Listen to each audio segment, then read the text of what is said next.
Welcome to digital educare. আমি তোমাদের ভৌতবিজ্ঞানের শিক্ষক নূর স্যার আবার নিয়ে আসলাম একটা নতুন ভিডিওতে। তো তোমাদের এই নতুন ভিডিওতে সবাইকে স্বাগত। তো আমরা টেনের সব রকম যে সাবজেক্ট আছে, ইতিহাস, ভূগোল, জীবনবিজ্ঞান, ভৌতবিজ্ঞান, অঙ্ক, সব সাবজেক্টেরই ভিডিও আমরা আপলোড করছি। তো তোমরা সবাই সেই ভিডিওগুলো প্লেলিস্ট আমার ডেসক্রিপশন বক্সে দেওয়া থাকবে, সেখান থেকে দেখে নেবে। তো আমি যেটা টপিক পড়াচ্ছিলাম আগে থেকেই কয়েকটা ভিডিও এখন আপলোড হয়ে গেছে। তো আজকে সেই আগের ভিডিওর পরে থেকে আমি শুরু করছি। তো আগের দিন আমরা যে ভিডিওটা আপলোড করেছিলাম সেখানে তোমরা দেখতে পেয়েছিলে যে গ্রিন হাউস এফেক্ট কী ছিল, গ্রিন হাউস এফেক্ট কেন হয়, কেমন করে সেটা থেকে আমরা উদ্ধার পেতে পারি। তারপর পড়েছিলাম কি বিভিন্ন জীবাশ্ম জ্বালানি গ্যাসগুলো। তো আজকে ওখানে আমরা লাস্টের দিকে দেখেছিলাম যে জীবাশ্ম জ্বালানি যে গ্যাসগুলো আছে ওগুলো ইউজ করলে আমাদের কি ভবিষ্যতে একসময় গিয়ে সেই জীবাশ্ম জ্বালানিগুলো শেষ হয়ে যাবে এবং কি আমাদের মানে শক্তির উৎসগুলো শেষ হয়ে যাবে। তো সেটা থেকে বাঁচার জন্য আমাদের কি করতে হবে, যেগুলো অপ্রচলিত শক্তি ছিল সেগুলো ব্যবহার করতে হবে। তো সেই এই যে একটা ব্যবস্থা আমাদের করতে হবে যেখানে আমাদের কি এমন করে একটা ইউজ করব শক্তিগুলো যাতে ভবিষ্যতে আমাদের কোনো সমস্যার সম্মুখীন হতে না হয়, ওটাই হলো আমাদের কি স্থিতিশীল উন্নয়ন। ঠিক আছে, আমরা আজকে শুরু করছি কোথা থেকে? স্থিতিশীল উন্নয়ন থেকে। তো স্থিতিশীল উন্নয়ন কি? এটা হলো এমন একটা ব্যবস্থা যেখানে কি হবে, যেই ব্যবস্থার মাধ্যমে আমরা যদি সমাজটাকে এগিয়ে নিয়ে যাই তাহলে কি হবে, আমরা যে ইউজ করছি বিভিন্ন শক্তি সেটারও কোনো সমস্যা হবে না, এমনকি ভবিষ্যৎ প্রজন্মেরও কোনোদিনও কি শক্তি নিয়ে চিন্তা ভাবনা করতে হবে না। কি বলছে এখানে দেখো, স্থিতিশীল উন্নয়ন হলো এমন একটি ধারণা বা পরিকল্পনা যা কি ভবিষ্যৎ প্রজন্মের নিজস্ব চাহিদা পূরণ করার ক্ষমতাকে ব্যাহত না করে, না আমরা কি আমাদের যে ভবিষ্যতে যারা আমাদের পৃথিবীতে আসবে ভবিষ্যৎ প্রজন্ম, তারা যে শক্তিতে ইউজ করবে কেমন করে ওটা চিন্তা মানে ওটা কোনোভাবেই নষ্ট করব না। ওদের যে একটা অধিকার আছে শক্তির উপর, ওটা আমরা কি ওদের জন্য বজায় রাখবো, রেখে কি আমরা যতটা সম্ভব কি নিজেদের চাহিদা পূরণ করতে পারবো। এই ব্যবস্থাটাকে বলা হচ্ছে কি স্থিতিশীল উন্নয়ন। মানে আমরা এমন একটা সিস্টেমে আসি যেখানে আমরা আমাদের চাহিদাগুলো পূরণ করব, ঠিক আছে, কিন্তু এর জন্য যেন ভবিষ্যৎ প্রজন্ম যারা আসবে তাদের জন্য শক্তি নিয়ে কোনো সমস্যা না হয় সেটাও দেখব। এই দুইটা ব্যবস্থা একসাথে দেখার সিস্টেমটাই হলো কি স্থিতিশীল উন্নয়ন। তো এখানে স্থিতিশীল উন্নয়নে আমাদের তিনটে লক্ষ্য থেকে এই যে ব্যবস্থাটা করা হয়েছে, বিজ্ঞানীগুলো যে এই ব্যবস্থা করেছে, এখানে মোটামুটি তিনটা লক্ষ্য এখানে রাখা হয়েছে। লক্ষ্যগুলো কি কি? প্রথমটাই বলছে কি পুনর্নবীকরণযোগ্য সম্পদের সুস্থায়ী ব্যবহার। আমাদের শক্তি দুই রকম হয়, একটা কি পুনর্নবীকরণযোগ্য, একটা কি অপুনর্নবীকরণযোগ্য শক্তি। ঠিক আছে, তো আমাদের যে পুনর্নবীকরণযোগ্য শক্তিগুলো আছে ওদের কি সুস্থায়ী ব্যবহার করতে হবে। ঠিক আছে, আমাদের সুন্দরভাবে ব্যবহার করতে হবে, বেশি ইউজ করা যাবে না ওগুলো। আর কি বলছে, সুস্থায়ী অর্থনীতি, মানে এমন আমাদের সিস্টেম রাখতে হবে যেন আমরা এই যে শক্তির কথা চিন্তা করতে করতে আমাদের কি অর্থনীতিটা আমাদের টাকাটা বেশি লেগে যায়। ধরো কি কয়লা দিয়ে আমাদের শক্তি উৎপন্ন করতে 5,000 টাকা খরচ হচ্ছে, এবার অন্য একটা শক্তি উৎপাদন করতে আমাদের 20,000 টাকা খরচ হচ্ছে। তো এমন করবো না যে মানে শক্তিটা বাঁচাতে গিয়ে এত পরিমাণে খরচ হয়ে যাবে যে আমরা মানে অর্থনীতিতে লস খেয়ে যাই। তাহলে এমন সিস্টেম করবো যেন টাকাটা বেশি না লাগে, আবার কি আমাদের যে শক্তিগুলো আছে ওগুলো কি সীমিত পরিমাণে ব্যবহার করতে পারি বা সুন্দরভাবে ব্যবহার করতে পারি। তাহলে এটা আমরা দেখবো সুস্থায়ী অর্থনীতি। 3 নম্বর কি বলছে, সুস্থায়ী সমাজ গঠন। এই যে শক্তিগুলো ব্যবহার ফলে আমাদের কি হয়, বিভিন্ন রকম দূষণগুলো ছড়াচ্ছে, আমরা এমন একটা সিস্টেমে চলবো যেন দূষণগুলো না ছাড়ে, আমাদের সমাজটাও যেন মানে সুস্থ থাকে, ভালো থাকে। তো আমরা এই তিনটে লক্ষ্য নিয়ে আমাদের এই ব্যবস্থাটা করা হয়েছে। কি কি লক্ষ্য? একটা পুনর্নবীকরণযোগ্য সম্পদের সুস্থায়ী ব্যবহার, একটা কি সুস্থায়ী অর্থনীতি, আর সুস্থায়ী সমাজ গঠন। এই তিনটে পয়েন্ট আমাদের মনে রাখতে হবে লক্ষ্যগুলো। নেক্সট কি আছে, নেক্সট দেখো আছে স্থিতিশীল উন্নয়ন জন্য বিভিন্ন শক্তির ব্যবহার। আমরা যে বিভিন্ন শক্তিগুলো আছে, এই যে স্থিতিশীল উন্নয়ন করতে গেলে আমি কি বললাম, যেগুলো অপ্রচলিত শক্তি আছে সেগুলোর ব্যবহার বাড়াতে হবে। ঠিক আছে, আমরা যেহেতু জীবাশ্ম জ্বালানিগুলো সীমিত আছে পৃথিবীতে, ওগুলো কি একদিন শেষ হয়ে যাবে। তাহলে আমরা স্থিতিশীল উন্নয়ন ব্যবস্থা যদি অ্যাপ্লাই করতে চাই তাহলে আমাদের কি যেগুলো অপ্রচলিত শক্তি আছে সেগুলোর ব্যবহার বাড়াতে হবে। কারণ অপ্রচলিত শক্তিগুলো কী কী আছে ওই ব্যবহারগুলো আমরা পরপর একটা একটা করে দেখব। শুরুতে কি আছে, শুরুতেই আছে সৌরশক্তি।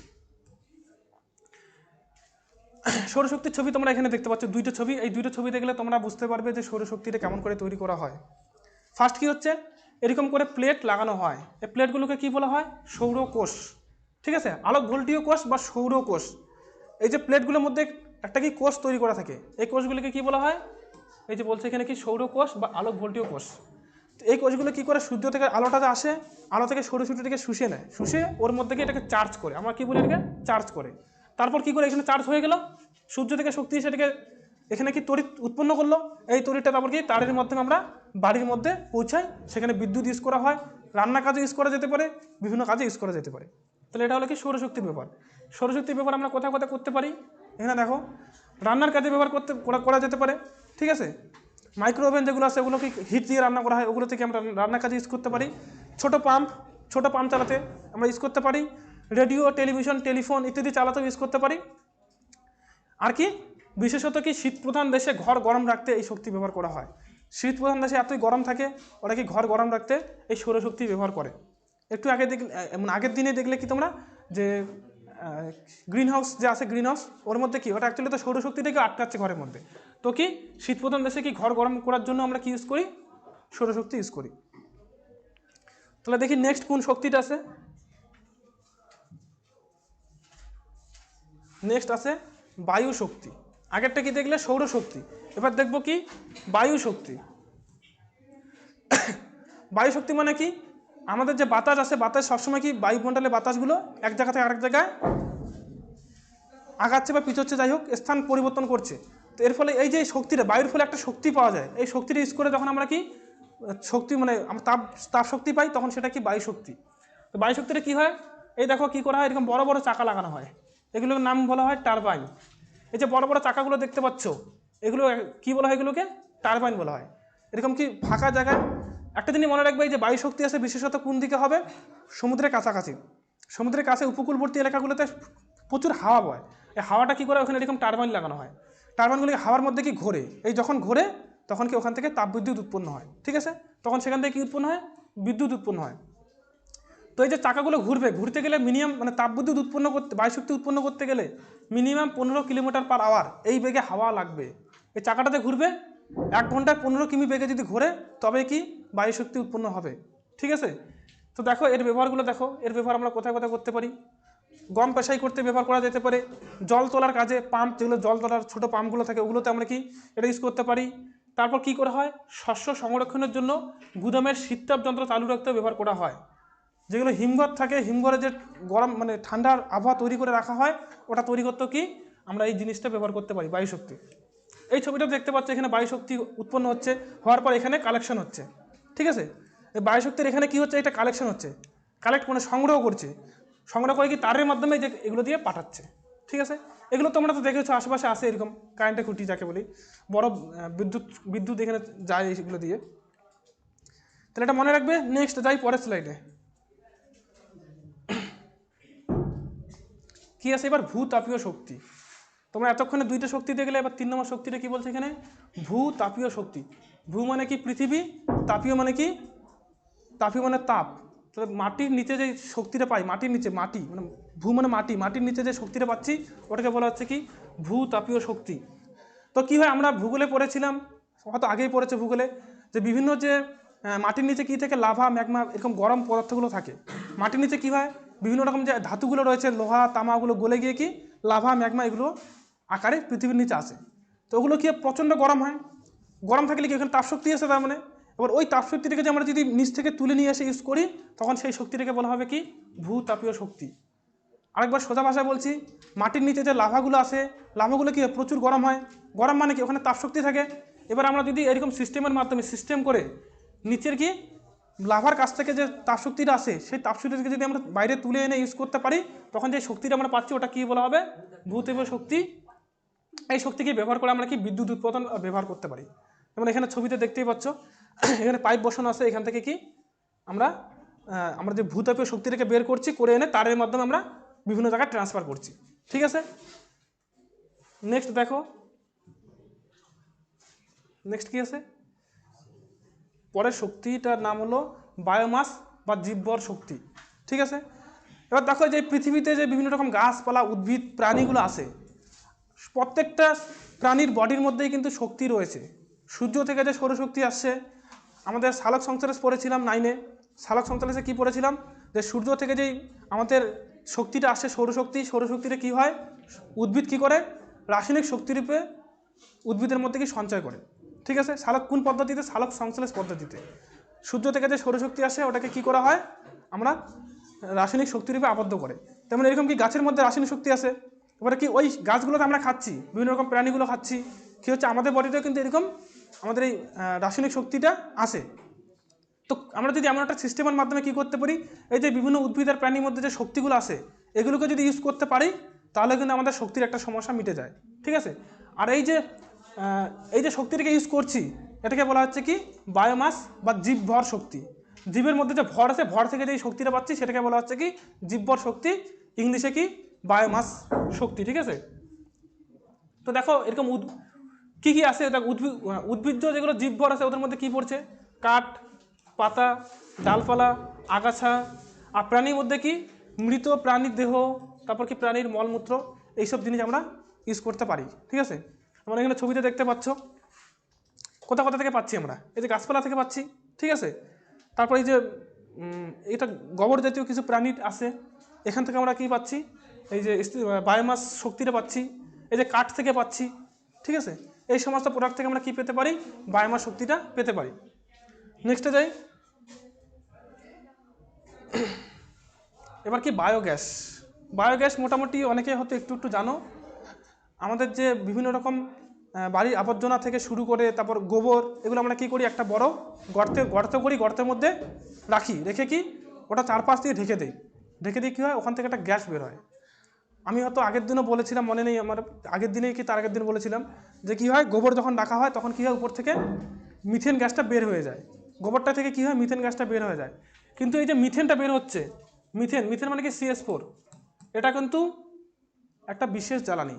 আমরা যেগুলো জ্বালানি ইউজ করি মানে রান্না করার কাজে বা বিভিন্ন কাজে, মিথেন গ্যাসটা হলো কি খুব সুন্দর একটা জ্বালানি, ঠিক আছে। এটা দিয়ে ইউজ করে আমরা রান্না করতে পারি, সব কিছু করতে পারি। সেম পদ্ধতি আমরা এখানে ইউজ করব, কোথায়, বায়োগ্যাস তৈরির ক্ষেত্রে। বায়োগ্যাসে কী করা হয়, বিভিন্ন আবর্জনা থেকে শুরু করে গোবর সব কিছু কী করা হয়, এরকম করে একটা কিছুর মধ্যে চারিদিকে বন্ধ করে রাখা হয়, রেখে কি উপর দিয়ে পাইপ বের করা হয়, ঠিক আছে। এবার ওখান থেকে কী হবে, গোবরগুলো আছে, গোবরগুলো থেকে মিথেন গাছগুলো আস্তে আস্তে উপরে উঠবে, উঠে কোথায় পাইপ দিয়ে বাইরে বেরিয়ে আসবে। এবার এই গ্যাসটা নিয়ে এসে আমরা কি রান্নাঘরে নিয়ে গিয়ে গ্যাস চালাতে পারি, রান্না করতে পারি, ঠিক আছে। তাহলে এখানে তাহলে বায়োগ্যাসের মেইন উপাদান কী আছে, মিথেন। তাহলে এখানে দেখো বায়োগ্যাসের মেইনটা কি মিথেন। কিন্তু এই মিথেন ছাড়াও আরেকটা গ্যাস এখান থেকে বের হয়, ঠিক আছে। এখান থেকে যে গ্যাসটা বের হচ্ছে গোবর থেকে, ভিতর থেকে গ্যাসটা, এখানে কি হয়, মিথেন ছাড়াও আরেকটা গ্যাস বের হয়, ওটা কি কার্বন ডাইঅক্সাইড, ঠিক আছে। এখানে দেখো 80% মিথেন বের হয়, 20% কার্বন ডাইঅক্সাইড। তো আমাদের জ্বালানি হিসেবে কোনটা ইউজ করা হয়, মিথেনটা, এটা মনে রাখবে। তাহলে এখানে দেখো রান্নার কাজে জ্বালানি রূপে ব্যবহার করা হয়, আর বিদ্যুৎ উৎপাদনে, এই দুইটা কাজে আমরা এই যে বায়োগ্যাসটা আমরা ইউজ করতে পারি। তোমাদের এখানে পরীক্ষার কোশ্চেন কী কী আছে আমি এটা বলে দিচ্ছি। আগের কয়েকটা থেকে কোশ্চেন খুব আসে না, কিন্তু এই বায়োগ্যাস থেকে কোশ্চেন আসে। কি বায়োগ্যাসের প্রধান উপাদান কি, বায়োগ্যাসের প্রধান উপাদান কি মিথেন, ঠিক আছে। তোমরা এখান থেকে ব্যবহারটা মনে রাখবে, বায়োগ্যাসের দুটি ব্যবহার লেখো, একটি ব্যবহার লেখো, এরকম কোশ্চেন দিতে পারে। নেক্সট পরের পেজে যাই। আমাদের বায়োগ্যাস হয়ে গেল, এখন আমরা দেখব কি বায়োফুয়েল। ফুয়েল মানে কি তেল। এই যে ফুয়েল কথাটা, ফুয়েল কি তেল, বায়োফুয়েল মানে কি জৈব তেল। আমরা যে পেট্রোল ডিজেল এগুলো তেল হিসেবে ইউজ করি, পেট্রোল ডিজেল কোথা থেকে পাই, মাটির তলা থেকে পাই। ওগুলো কি, ওগুলো হলো জীবাশ্ম জ্বালানি। কিন্তু আমরা এই যে স্থিতিশীল উন্নয়ন করছি, তার মানে কি আমাদের জীবাশ্ম জ্বালানি ব্যবহারটা কমাতে হবে। কমাতে গেলে আমাদের কি বায়োফুয়েল ব্যবহার করতে হবে। না আমরা সাধারণ যেগুলো ফুয়েল আছে, সাধারণ ফুয়েলের মধ্যে কি পেট্রোল ডিজেল কেরোসিন এগুলো হলো সাধারণ ফুয়েল, এগুলোর জায়গায় কি বায়োফুয়েল ইউজ করবো, মানে জৈব ফুয়েল। এটা কেমন করে তৈরি করা হয়, জীবদের মধ্যে কি আমাদের বডিটা কী দিয়ে তৈরি, কার্বন দিয়ে তৈরি। আমি আগে অনেকবার বলেছি এই জিনিসটা তোমাদের, যে আমাদের বডিগুলো কী দিয়ে তৈরি, জৈব যৌগ। জৈব যৌগ মানে কি সি আর এইচের যৌগ, সি থাকবে আর এইচ থাকবে। তার প্রত্যেকটা জৈব যৌগে কী থাকে, মোটামুটি সি থাকে। তো এই যে কার্বন থাকে, তাহলে প্রত্যেকটা বডি মানে প্রত্যেকটা জীবের বডিতে কী থাকে, কার্বন থাকে। যদি কার্বন ঘটিত যৌগগুলো থেকে আমরা কি একটা জ্বালানি তৈরি করতে পারি, তাহলে সেটাকে বলা হয় কি বায়োফুয়েল। বায়োফুয়েল আমরা কোথা থেকে পাই, জীবদেহ থেকে, জীবদের কার্বন ঘটিত যৌগ থেকে। যেমন দেখো এখানে একটা বিশেষ বায়োফুয়েল কি হলো, গ্যাসোহল। কি বললাম, গ্যাসোহল। একটা বিশেষ বায়োফুয়েল কি গ্যাসোহল। গ্যাসোহল মানে কি পেট্রোলের সঙ্গে সর্বাধিক 10% ইথেল মিশিয়ে গ্যাসোহল উৎপাদন করা হয়। এখানে কিন্তু পেট্রোল লাগে, পেট্রোলের সঙ্গে কী করা হয় 10%। ধরো কি 90 কেজি নিলাম পেট্রোল, আর 10 কেজি নিলাম কি ইথাইল, এই দুটো মিশিয়ে তৈরি হয়ে গেলো কি গ্যাসোহল। এটা দিয়ে কি আমরা গাড়ি চালাতে পারি, গাড়িতে ইউজ করতে পারি, ঠিক আছে। তাহলে দেখো এখানে পেট্রোলটা কম লাগছে, পেট্রোল আগের থেকে তো কম লাগবে না, 90 কেজি নিচ্ছি আর এখানে 10 কেজি এটা মিশিয়ে দিচ্ছি, মিশিয়ে দিয়ে ইউজ করছি, তাহলে পেট্রোলটা আমরা কম ইউজ করছি। তাহলে এখান থেকে কি গ্যাসোহল পড়তে হবে। এছাড়াও কিন্তু আরও কিছু কিছু বায়োফুয়েল আছে, ঠিক আছে, বায়োডিজেল, বায়ো ইথার এরকম আছে এখানে। ফুয়েলের মধ্যে কি আর দুই তিন রকম আমাদের বায়োফুয়েল আছে। একটা দেখলে কি গ্যাসোহল, আরেকটা আছে কি বললাম, বায়ো ইথার, বায়ো ডিজেল, এগুলো তোমাদের জানতে হবে যে কয়েকটা বায়োফুয়েলের উদাহরণ কি এগুলো। বায়োফুয়েলের ব্যবহার দিলে কি বলতে পারি, যে বায়োফুয়েল ইউজ আমরা কি বিভিন্ন গাড়ি যানবাহন চালাতে আমরা বায়োফুয়েলটা ব্যবহার করতে পারি। তোমরা এখানে একটা চক্র দেখতে পাচ্ছ, এই যে ক্রুড অয়েল এক্সট্রাকশন, আমরা মাটির নিচ থেকে কি যে তেলটা বের করছি, কি পেট্রোল ডিজেল, তারপর কি করছি কোনো জায়গায় স্টোরেজ করছি, করার পর কি রিফাইন করছি, পেট্রোলটাকে শোধন করছি। মানে এখানে কি দেখাচ্ছে, আমরা মাটির নিচ থেকে কি করি পেট্রোল ডিজেল এগুলো বের করে নিয়ে এসে কি এখানে তোলা হলো, তোলার পর কী করছে কোনো এক জায়গায় গিয়ে জমা করা হচ্ছে, যতগুলো তোলা হচ্ছে এক জায়গায় গিয়ে জমা করা হচ্ছে, জমা করার পর কী হচ্ছে রিফাইনিং মানে পরিশোধন। এবার যখন নিচ থেকে আমরা কয়লা পেট্রোল ডিজেল তুলি ওখানে প্রচুর কি দূষিত পদার্থ মিশে থাকে, ওগুলিকে আলাদা করে এটাকে পরিষ্কার করি আর কি। পরিষ্কার করার পর কী করি আমরা এটাকে হাই CO2 মানে CO2 একটা মিশ্রণের মধ্যে চালনা করার পর এই গাড়িতে করে নিই। আর সেমভাবে উপর থেকে কী করা হয় বিভিন্ন গ্যাস থেকে কি মানে গাছপালা থেকে কী করা হয় বিভিন্ন রকম সুগার বা এই যে লাইগোনো সেলুলোস এইরকম পদার্থগুলো আমরা নিয়ে এসে কী করি বিভিন্ন রকম এখানে প্রসেস আছে, এখানে দেখবে অনেকগুলো আছে, এগুলো তোমার জানার দরকার নেই। তারপর কী করা হয় এই দুইটা একসাথে মেশানো হয়, ঠিক আছে। আমার নিচ থেকে যে পেট্রোল ডিজেলগুলো নিয়ে আসলাম, আর এখানে গাছপালা থেকে বিভিন্ন রকম আমরা যৌগ পাচ্ছি, ঠিক আছে। বায়ো ইথানল, কি দেখি ক্লিয়ার করে লেখাটা দেখলাম না আমি, কি বায়োবুটানল, এগুলো আমরা কি করি এদের সঙ্গে মেশাই, একসাথে মিশিয়ে তারপর আমরা ইউজ করি, ঠিক আছে। তাহলে আমাদের কি হয় এর ইউজটা কম লাগে। আগে যদি আমরা 100 কেজি ইউজ করতাম, 100 কেজি কী ছিল খালি পেট্রোলেই ছিল, এখন কি করছি 100 কেজির মধ্যে 90 কেজি পেট্রোল ইউজ করছি, 10 কেজি হলো কি ইউজ করছি এই বিভিন্ন গাছের অংশ ইউজ করছি। তাহলে আমাদের কি পেট্রোলের ব্যবহারটা আস্তে আস্তে কিছুটা হলেও কমছে। তাহলে আমাদের কী করতে হবে এখান থেকে বায়োফুয়েলটা একটু দেখতে হবে। তাহলে দেখো নেক্সট তোমাদের লাস্ট একটা টপিক আছে এই চ্যাপ্টার, এই টপিকটা তোমাদের 2 নম্বরের কোশ্চেন থাকে এই টপিকটা থেকে, মানে বেশিরভাগ ক্ষেত্রেই। তো তোমরা এই টপিকটা ভালো করে বুঝবে, আর এটা একদম লাস্ট টপিক, এটার পর কি তোমাদের এই চ্যাপ্টারটা শেষ হবে। টপিকটা কি মিথেন হাইড্রেট কি তাহলে দেখো প্রথমে বলে কি মিথেন হাইড্রেটটা কি। মিথেন হাইড্রেট হলো কি 4CH4 আর কি 23H2O, এটা হলো কি মিথেন হাইড্রেটের সংকেত। তোমাদের পরীক্ষা আগে কোশ্চেনটা কি আসবে ওটা বলে দিই। কোশ্চেন আসবে কি মিথেন হাইড্রেট কি, উত্তর কি লিখবে মিথেন হাইড্রেট হলো কি 4CH4 আর 23H2O সংকেত বিশিষ্ট বরফের মতো দেখতে একটি সাদা কেলাসাকার পদার্থ। কেলাসাকার পদার্থ মানে কি চিনির দানা দেখেছো, চিনির দানাগুলো কেমন হয় এরকম কিপ টাইপের হয়, এরকম পদার্থগুলোকে কি বলা হয় কেলাসাকার পদার্থ বলা হয়। মানে আমরা চিনি দেখেছি, চিনিগুলো কেমন হয় মানে আমাদের কিউবের মতো হয় না, ঘনকের মতো ছোটো ছোটো ছোটো ছোটো হয়, তো ওইরকম পদার্থগুলিকে কী বলা হয় কেলাসাকার পদার্থ। সেমভাবে কি এটাও কি এটা কেলাসাকার পদার্থ, মিথেন হাইড্রেটটা কি কেলাসাকার পদার্থ। কেমন দেখতে সাদা মানে এটা কালার হয় সাদা আর দেখতে বরফের মতো হয়, তোমরা এই যে দেখতেই পাচ্ছ এটা কি সাদা বরফের মতো দেখতে, কি একদম বরফের মতো সাদা কেলাসাকার মানে কেলাস থাকবে। আরটা কি বলছে এখানে এর মধ্যে কি 13.4% কি থাকে মিথেন থাকে। আমি একটু আগেই বললাম যে মিথেন হলো কি আমাদের একটা জ্বালানি হিসেবে ব্যবহার করতে পারি, তো এর মধ্যে কি থাকে 13.4% কি থাকে মিথেন গ্যাস থাকে, ওই জন্য আমরা এটাকে কি জ্বালানি হিসেবে ব্যবহার করতে পারি। এবার এখান থেকে ইম্পর্টেন্ট কি এটাকে কি বলা হয় আগুনের বরফ বলা হয়। আগুনের বরফ কেন বলা হয় দেখতে বরফের মতো, আবার কি এটা আগুন জ্বালাতে ব্যবহার করা হয়, আমরা রান্নার কাজে ব্যবহার করি, তাহলে ওই জন্য এটাকে কী বলা হয় আগুনের বরফ বলা হয়। এবার দেখো এটা পাওয়া যায় কোথায়, এ দেখো এটা পাওয়া যায় সমুদ্র থেকেও কি 1100 মিটার নিচে মিথেন হাইড্রেট পাওয়া যায়। এটা কি সব জায়গায় পাওয়া যায় না, এটা কি একটা দুষ্প্রাপ্য একটা যৌগ।